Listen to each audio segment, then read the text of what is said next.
while cattle moved higher Thursday despite all of those big export sales to China. Michelle Rook is back to talk about some of the other market moves with John Payne. Well, grains were leaning mostly lower on Thursday, but cattle had a good day. And here to talk about that, John Payne with Hedge Global Markets. And let's talk about that cattle market. Some new contract highs there pushed by the cash trade, right? Yeah, I think that the spec money is happy to put money to work here on the cattle side, specifically the feeders and the back end of the live curve.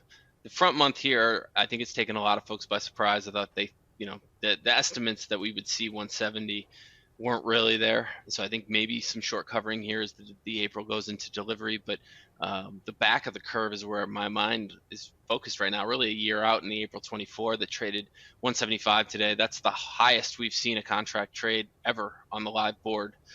So at this point, the market is high and expensive, but it's got this carry to it where you have the deferred contracts that are really expensive.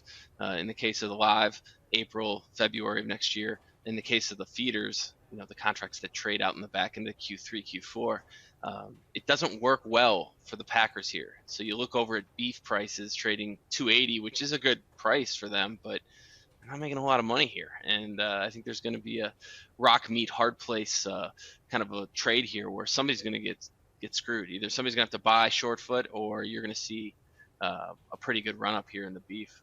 Yeah, one or the other.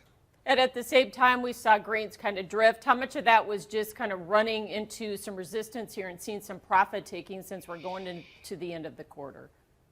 Yeah, I'm actually pretty impressed that corn traded the way it did. I mean, when you look at feeders trading up $1.50, $2, you would expect corn to really be taking it on the chin. I think it was tied, to a little bit of a wheat sell-off as well in the grains. We've had a nice move here.